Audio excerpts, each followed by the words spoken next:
የሚያስተዳድሩን ከሆነ ወደፊት እናያለን። ወደ ትግራይ መሬት ገብተው ከተመለሱም አብረን እናያለን። ተስታሰፍ ሲፈማሉ መጽየው ከመሐደርና ንሪና የጀነራል ታደሰ ወረደ አጣብቂኝ በባሩድ ጭስ የተከበበው የፕሪቶሪያው ጠባቂም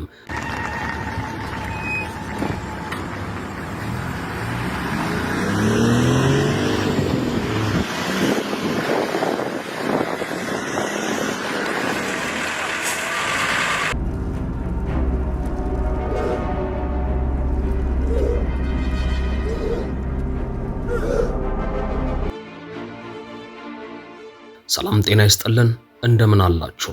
በሰሜን ኢትዮጵያ ተራሮች ላይ ዳግም የባሩድ ጭስ ይታያል።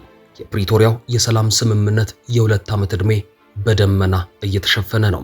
በዚህ ወሳኝ የታሪክ ምዕራፍ ላይ የሁሉም አይን ያረፈው በአንድ ሰው ላይ ነው፣ በጀነራል ታደሰ ወረደም።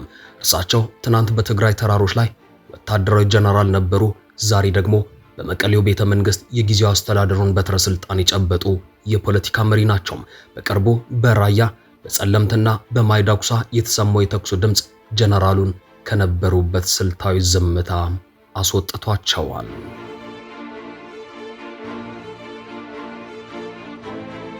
ጀነራል ታደሰ ወረደ ወታደራዊ ሰው ብቻ አይደሉም፣ ስልታዊ የፖለቲካ ተጫዋች መሆናቸውን ያሳዩት ከአቶ ጌታቸው ረዳ ጋር በነበረው ፍጥጫ ነው።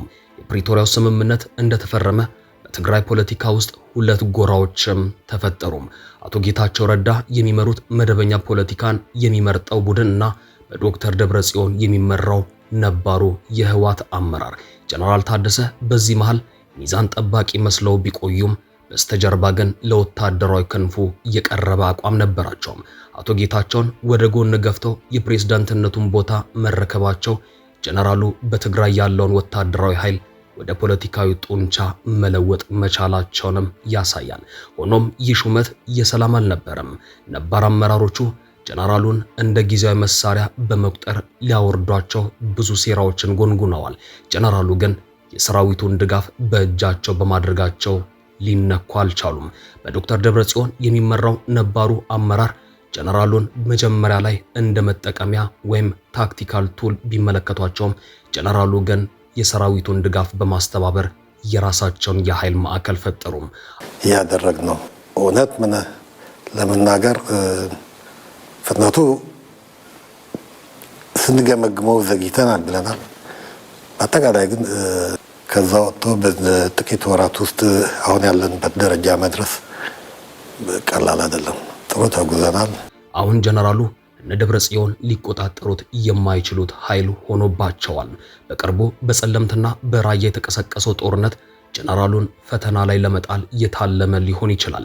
ጀነራሉ ጦርነቱን ባይፈቅዱትም ካልደገፉት ደግሞ ትግራይን አሳልፎ ሰጠ በሚል በትግራይ ብሔርተኞች ዘንድ ተቀባይነትን ሊያጡ ይችላሉ። ለዚህም ይመስላል ከወራት ዝምታ በኋላ ጀነራል ታደሰ በክልሉ ቴሌቪዥን ጣቢያ ብቅ ብለው የተመጣጠነ ሚዛኑንም የጠበቀ ንግግር ያደረጉት።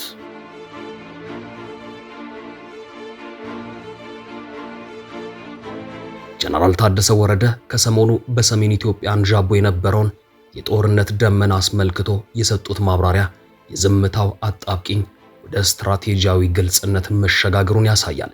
ጀነራሉ ከባሩድ ጭስ መሃል ሆነው የሰጡት ይህ መግለጫ እርሳቸው ለፕሪቶሪያው ስምምነት ያላቸውን ታማኝነትና በፌደራል መንግስቱና በትግራይ ኃይሎች ፍላጎቶች መካከል ያለውን ጠባብ መስመር እንዴት እየተጓዙበት እንደሆነም አመላክቷል።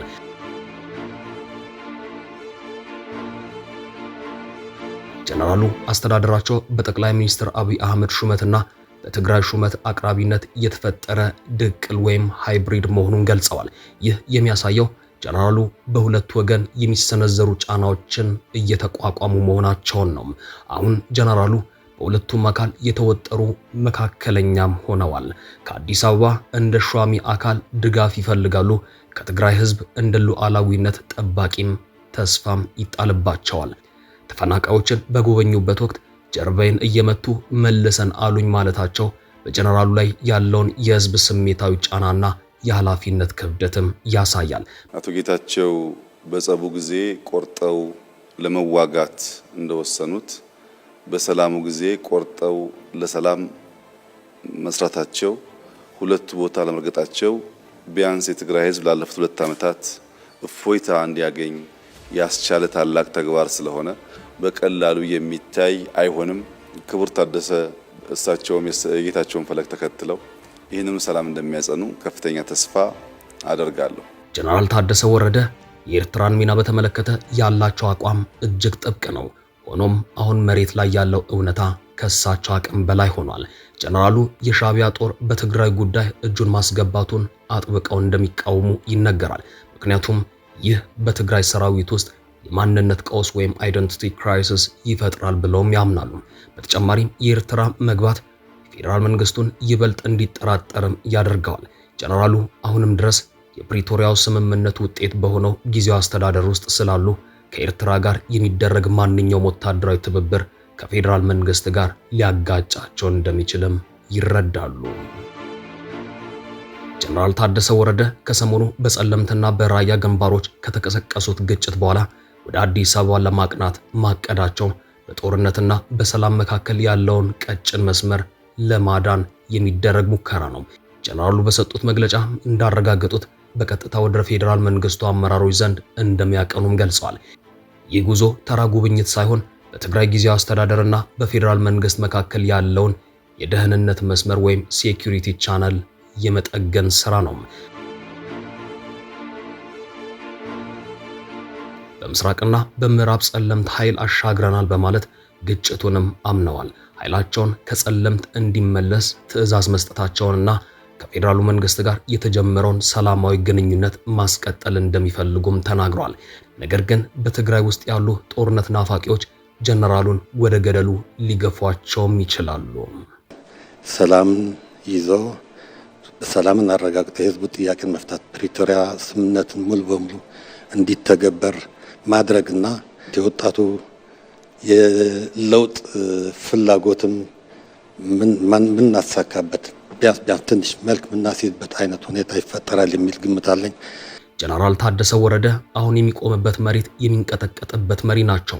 የሻዕቢያ ስውር ስምሪትና በትግራይ ውስጥ ያለው የስልጣን ሽኩቻ ጀነራሉን አጣብቂኝ ውስጥ ከቷቸዋል።